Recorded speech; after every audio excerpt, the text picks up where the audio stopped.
मेरा नाम सुरजीत सिंह लिंगवाल है।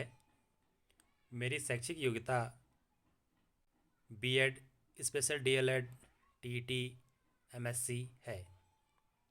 मेरा जो है प्राथमिक शिक्षक के रूप में 10 वर्ष का अनुभव है।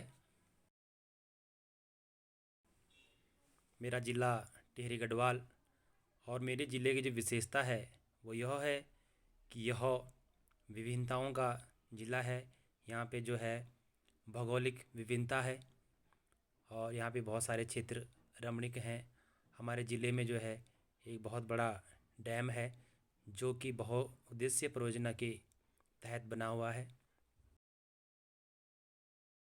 मेरे विद्यालय का नाम माजफ तल्ला प्रताप नगर है, ज़िला टिहरी गढ़वाल।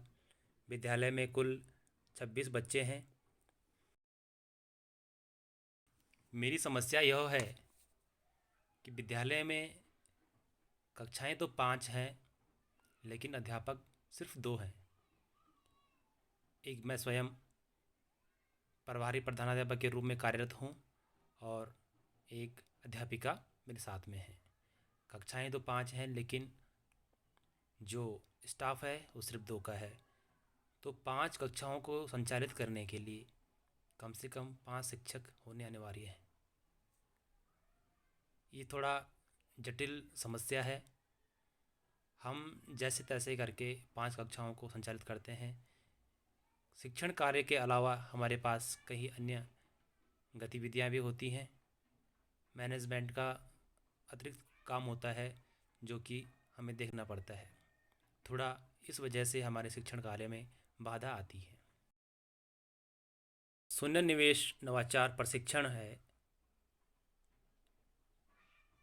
इससे हमें बहुत लाभ हुआ है।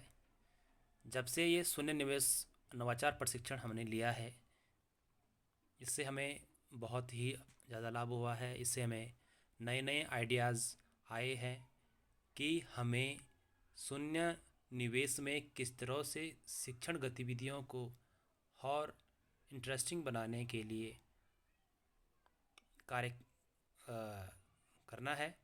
ये हमने सीखा है और इससे हमें बहुत लाभ हुआ है कि हमें जानकारी है कि हमारे विद्यालय में इतना ज़्यादा अनुदान नहीं आता है पहले से। अब तो समग्र शिक्षा हो गया है, तो समग्र शिक्षा जो कॉन्सेप्ट है इससे थोड़ा बहुत बजट भी आ रहा है। तो विद्यालय में कई प्रकार के हम लोग शिक्षण सामग्री का प्रयोग कर रहे हैं और अनुदान भी आ रहा है। लेकिन उसके बावजूद भी कई प्रकार की समस्याएं ऐसी हो जाती हैं कि उसके लिए अनुदान हमारे पास नहीं बच पाता है। तो हम अपने आसपास के जो शून्य निवेश जिसे हम कह रहे हैं, तो उस चीज़ को कलेक्ट करके हम टीचिंग मटेरियल बना सकते हैं और बच्चों तक उसको पहुंचा सकते हैं ताकि हमारा जो शिक्षण कार्य है वो और आसान और रुचिकर हो। इनोवेटिव पाठशाला की अगर हम बात करें तो इनोवेटिव पाठशाला में हमें अनुभवात्मक और गतिविधि आधारित जो संकल्पनाएं मिली हैं, या हम कहें कि जो इनोवेटिव पाठशाला है, इनोवेटिव का मतलब क्या है कि हम इनोवेशन करते हैं इसमें, यानी कि क्रियात्मक शोध भी कह सकते हैं इसको एक प्रकार से देखा जाए। तो हम लोग क्या करते हैं कि जब हम इनोवेशन करते हैं तो उसमें कुछ नई नई चीज़ें आती हैं। हम कुछ करना चाहते हैं लेकिन हमें कुछ कुछ और ही नई चीज़ मिल जाती है, जिससे इसमें होता क्या है कि एक तो शिक्षक भी अपने शिक्षण के प्रति रुचिकर हो जाता है और बच्चे भी इसमें इंटरेस्ट लेते हैं और बच्चे खेल खेल में कई प्रकार के प्रकरणों को सीख जाते हैं, कई प्रकार के बिंदुओं को सीख जाते हैं।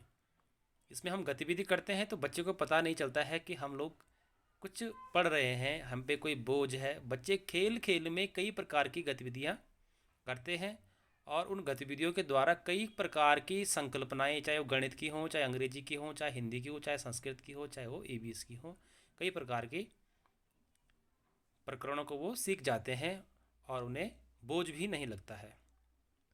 गतिविधि करते करते बच्चे का जो अनुभवात्मक पक्ष है, यानी कि अनुभव यानी कि एक्सपीरियंस, हम कहते हैं ना कि लर्निंग बाय एक्सपीरियंस, तो वो सूत्र उनका मजबूत होता जाता है। बच्चे को ये लग जाता है कि जितना ज़्यादा मैं एक्टिविटी करूँगा उतने ज़्यादा मैं सीखूँगा। और ज़्यादा एक्टिविटी करने का मतलब क्या है, उसमें ज़्यादा अनुभव प्राप्त होगा, और ज़्यादा अनुभव प्राप्त होगा तो बच्चा अधिक से अधिक उसमें वैज्ञानिक दृष्टिकोण का विकास होगा। और बच्चे के अंदर कोई भी संकल्पना हो, या हम अवधारणा कहते हैं, चाहे हम गणित की अवधारणा बोलें, गणित में कई प्रकार की अवधारणाएं हो सकती हैं, तो वो उसकी और मजबूत होती हैं। इसीलिए जो है गतिविधि आधारित शिक्षा होनी चाहिए। मैं करूं अगर प्रशिक्षण का लाभ, यानी कि जो शून्य निवेश नवाचार प्रशिक्षण है, उससे क्या लाभ है, तो उससे बहुत ज़्यादा लाभ है। क्योंकि जो शून्य निवेश की हम बात करते हैं, तो सिर्फ स्कूल ही नहीं, बच्चे के घर के आसपास या बच्चे के घर में जो भी चीज़ उपलब्ध हो जिससे वो शिक्षण मटेरियल बना सके अपने लिए। जैसे हम गणित की बात करें, अगर बच्चा जोड़ घटाना गुणा भाग की बात करें, तो घर में कई प्रकार की चीज़ें हैं, कई प्रकार के उसको उदाहरण मिल सकते हैं जिसके द्वारा वो अपनी गणित की संकल्पनाओं को पूरी कर सकता है। जैसे अगर हम जोड़ करा रहे हैं, तो बच्चे के पास सिंपली अगर कुछ उसमें पैसा नहीं पड़ेगा, बच्चे के घर के आसपास कोई कंकड़ पत्थर पड़े हुए हैं, तो उनसे भी वो जोड़ घटाना गुणा भाग की जो है अवधारणाओं को रुचिकर बना सकता है। या हम विद्यालय में भी बिना पैसे दिए हुए विद्यालय के आसपास कोई बारीक बारीक लकड़ियाँ या पेंसिल के टुकड़े या झाड़ू की जो सीख होती है उसके छोटे छोटे टुकड़े बना के, या कंकड़ पत्थरों से जो है आप कई प्रकार की अवधारणाओं को बिना किसी खर्च के उनकी क्लियर करा सकते हैं। तो प्रशिक्षण से यही लाभ हुआ कि उसमें हमें नए नए आइडियाज़ मिले हैं, और उन आइडियाज़ को हम बच्चों तक ज़रूर पहुंचाएंगे।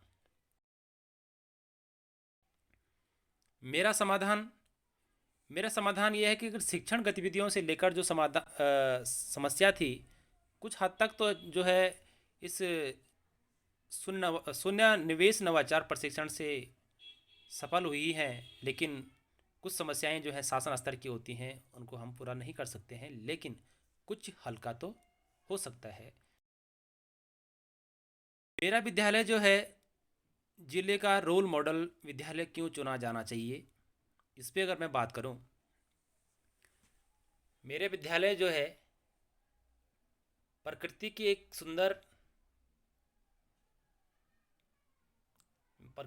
सुंदर घटा में स्थापित है।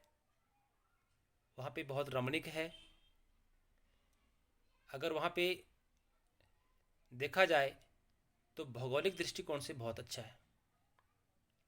बच्चों की संख्या भी ठीक है, और भविष्य में बच्चों की संख्या बढ़ने की पूरी गुंजाइश है। और विद्यालय में सभी सुविधाएं लगभग उपलब्ध हैं, जो भौतिक सुविधाएं होनी चाहिए। अंत में मैं श्री अरविंदो सोसाइटी एवं HDFC बैंक का धन्यवाद, हार्दिक धन्यवाद, अभिनंदन करता हूं कि हमें इस तरह का मंच उन्होंने प्रदान किया है। बहुत बहुत धन्यवाद। जय भारत, जय उत्तराखंड।